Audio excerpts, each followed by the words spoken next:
Bismillahirrahmanirrahim. Assalamualaikum warahmatullahi wabarakatuh.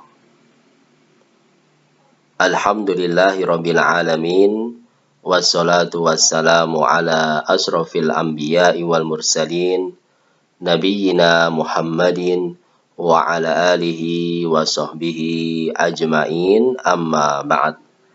Saudara-saudaraku kaum muslimin dan muslimat yang dimuliakan Allah Subhanahu wa taala, alhamdulillah segala puji dan syukur senantiasa kita panjatkan kepada Allah Subhanahu wa taala atas berbagai limpahan kenikmatannya kepada kita, sehingga pada hari ini kita bisa melanjutkan pelajaran kajian rutin kita di dalam pembahasan kitab Al-Qawaidul Arba', 4 pedoman pokok di dalam memahami tauhid dan syirik. Pertemuan yang ke-7. Ya, sholawat dan salam tentu saja tidak lupa senantiasa kita berikan kepada Nabi kita, Nabi Muhammad Sallallahu Alaihi Wasallam. Baik, pada hari ini kita akan membahas ucapan penjelasan dari penulis Syekh Muhammad bin Abdul Wahhab rahimahullahu ta'ala. Beliau berkata, فَإِذَا عَرَفْتَ أَنَّ الشِّرْكَ إِذَا خَلَطَ الْعِبَادَةَ أَفْسَدَهَا. Ya, jika engkau, kita semua sudah mengetahui pada penjelasan yang telah lalu bahwa kesyirikan itu jika bercampur dengan ibadah, maka afsadaha, merusak ibadah tersebut. Ya, jika seseorang rajin ibadah kepada Allah Subhanahu wa taala, rajin sholat, rajin puasa, membayar zakat, akan tetapi dia, orang tersebut, masih melakukan dosa kesyirikan, maka kesyirikan itu merusak ibadahnya. Nah, merusak pahala ibadahnya. Wa ahbatal amal, dan menghancurkan kebaikan-kebaikan amalannya. Wa sara sahibuhu minal khalidina finnar, dan pelaku dari kesyirikan tersebut menjadi orang yang kekal di neraka. Arafta anna ahamma ma'alaika ma'rifatu dzalika, maka kita memahami bahwa sesuatu yang sangat penting bagi kita semua untuk mengetahui hal tersebut, artinya mengetahui amalan-amalan perbuatan apa saja yang termasuk kesyirikan agar kita menghindarinya. La'allallaha an yukhallisaka min hadhihi sabakati. Semoga Allah Subhanahu wa taala akan menyelamatkan kita dari syabakah, ya, jaring-jaring kesyirikan ini. Wahiyya syirku billah, yaitu dosa kesyirikan kepada Allah. Alladzi qala ta'ala fihi, yang Allah Subhanahu wa taala menjelaskan tentang dosa ini. Innallaha la yaghfiru ayyushraka bihi wa yaghfiru ma duna dzalika liman yasha. Sesungguhnya Allah tidak mengampuni seseorang yang melakukan dosa kesyirikan dan mengampuni dosa-dosa selain kesyirikan bagi orang-orang yang Allah kehendaki. Surat An-Nisa ayat ke-48. Ya. Pembahasan kita pada hari ini adalah kita membahas tentang kesyirikan, apa pengertian dari kesyirikan, dan juga kita harus mengetahui bahaya kesyirikan, bahaya perbuatan syirik kepada Allah Subhanahu wa taala. Baik, yang pertama adalah ta'rif, ya, arti syirik. Ya, secara syariat atau secara istilah banyak, ya, ta'rifat, pengertian-pengertian. Tapi di antara pengertian kesyirikan yang ringkas dan padat, yang bagus juga adalah disampaikan oleh Syekh Muhammad bin Amin As-Sinkiti di dalam kitab Adwa'ul Bayan. Beliau mengatakan syirik adalah sarfu haqqin min huquqillahi li ghairihi, Ya, memberikan sesuatu yang merupakan hak Allah kepada selain Allah. Ya, seharusnya sesuatu itu diberikan kepada Allah, khusus kepada Allah, hak Allah, tetapi diberikan kepada selain Allah. Ini arti perbuatan kesyirikan. Ya, sarfu haqqin min hukukillah li ghairillah. Dan juga di dalam hadis Rasulullah SAW juga memberikan penjelasan pengertian yang maknanya sama dengan apa yang disampaikan oleh para ulama. Diriwayatkan dari sahabat Abdullah bin Mas'ud radhiyallahu taala anhu qala, beliau berkata, Sa'altun Nabiyya sallallahu alaihi wasallam. Aku pernah bertanya kepada Nabi Muhammad sallallahu alaihi wasallam, ayyud dzanbi a'dzam indallah. Dosa apa yang paling besar di sisi Allah? Ya, dosa apa yang paling besar di sisi Allah Subhanahu wa taala? Qala, maka beliau Rasulullah sallallahu alaihi wasallam mengatakan, anta ja'ala lillahi niddan wa huwa khalaqaka. Dosa yang paling besar adalah kamu menjadikan tandingan bagi Allah, padahal Allah lah yang menciptakanmu. Ya, engkau menjadikan tandingan bagi Allah dalam ibadah. Engkau menjadikan tandingan-tandingan bagi Allah Subhanahu wa taala dalam permasalahan rububiyah, dalam uluhiyah atau dalam asma wa sifat. Ya, membuat tandingan, saingan kepada Allah dalam kondisi Allah lah yang menciptakan kita, Allah lah yang mengatur seluruh alam semesta, penguasa. Tidak ada yang bisa menandingi Allah. Ini arti dari kesyirikan, karena kesyirikan adalah perbuatan dosa yang paling besar. Ya, Rasulullah SAW memberikan penjelasan pengertian arti syirik. Anta ja'ala lillahi niddan wa huwa khalaqaka. Menjadikan tandingan bagi Allah dalam hal-hal yang khusus hanya boleh diberikan kepada Allah. Ya, tadi ungkapannya berbeda tetapi maknanya sama dengan apa yang dijelaskan oleh para ulama. Kemudian perlu kita ketahui bahaya kesyirikan, ya, bahaya kesyirikan, bahwa perbuatan kesyirikan itu bisa merusak ibadah kita dan juga bisa mengekalkan seseorang di neraka, haram baginya untuk masuk surga. Sehingga kita harus menjauhi dosa-dosa kesyirikan. Ya, contoh-contohnya nanti insya Allah kita akan bahas. Ya, kita harus memahami artinya, maknanya, intinya.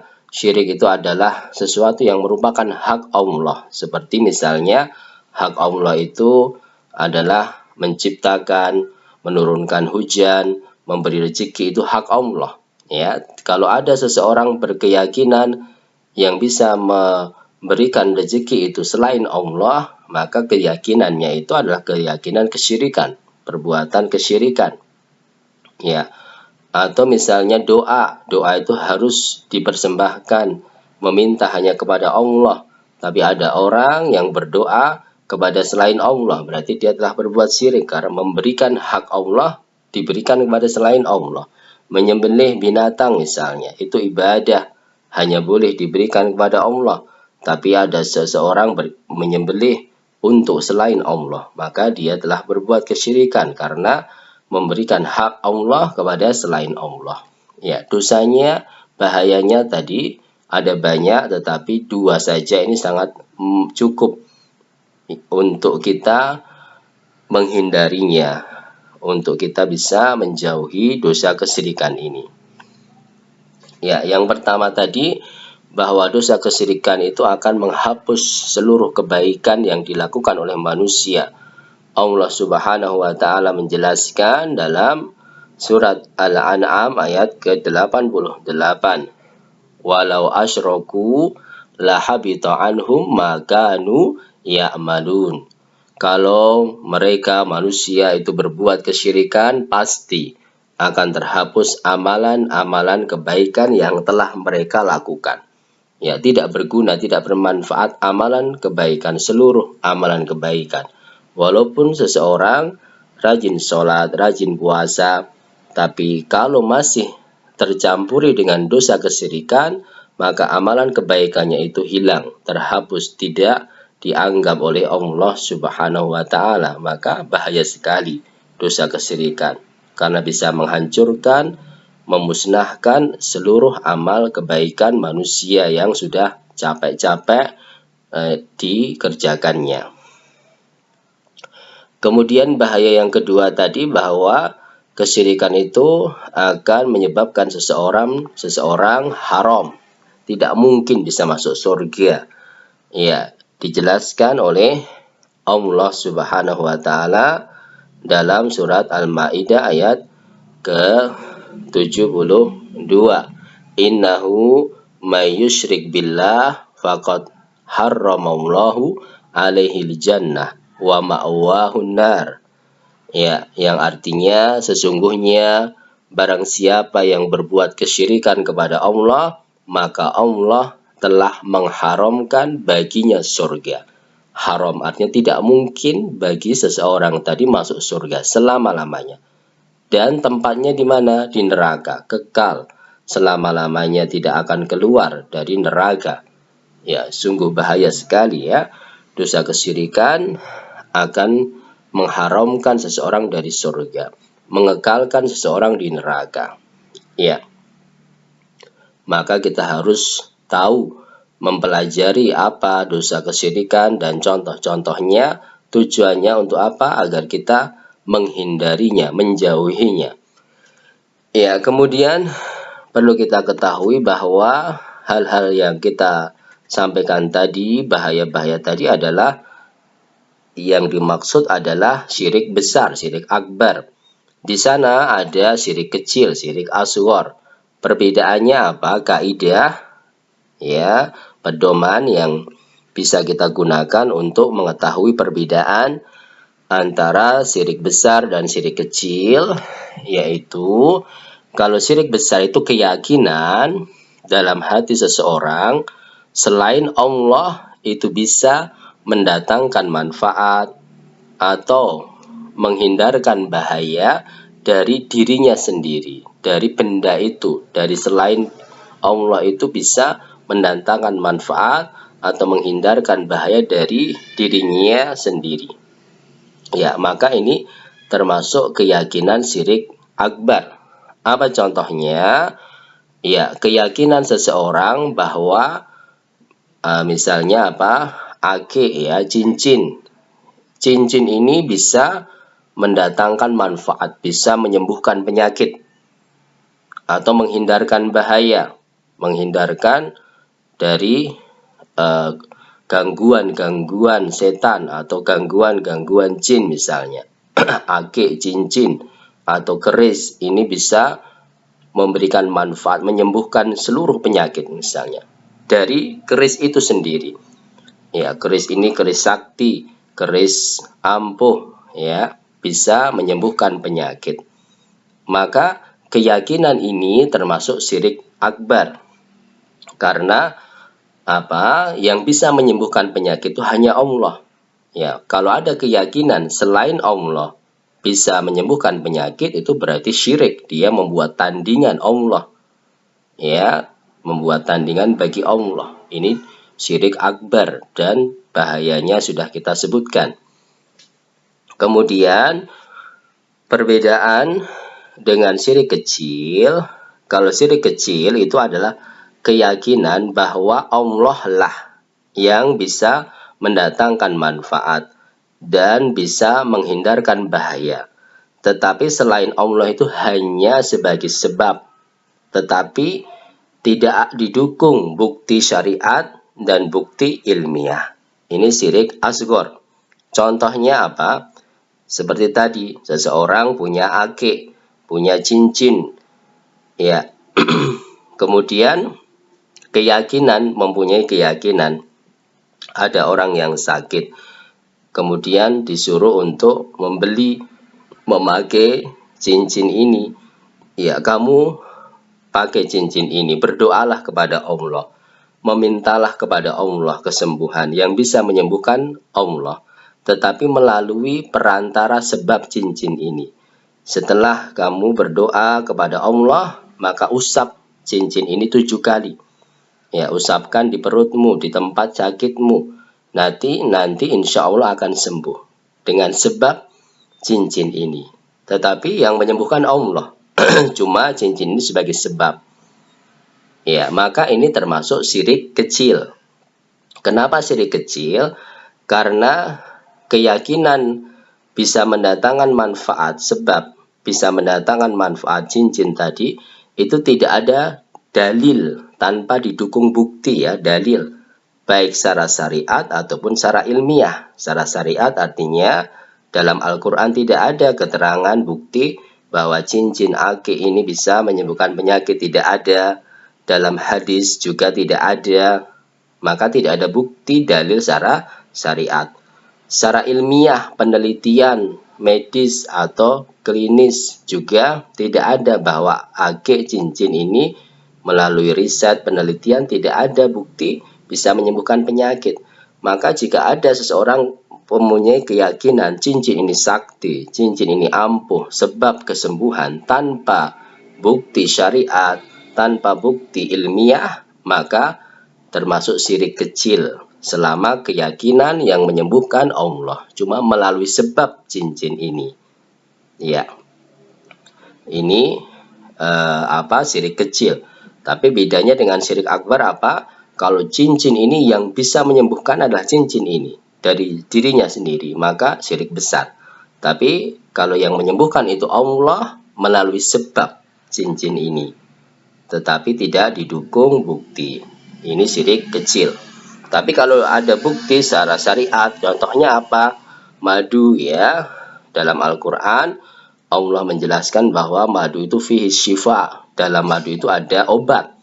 Maka kalau orang mengatakan kamu sakit perut, mintalah kepada Allah. Berdoalah kepada Allah kesembuhan. Setelah itu minumlah madu.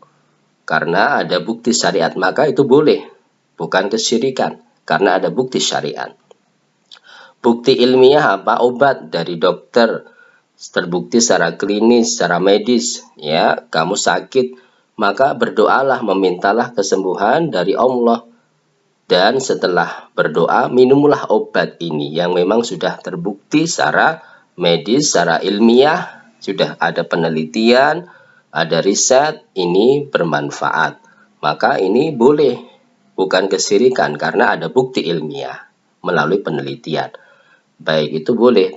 Ya, jadi ini perbedaan antara syirik kecil dan syirik besar, kaidah untuk membedakan, pedoman untuk membedakannya. Barakallahu fikum, semoga bisa bermanfaat.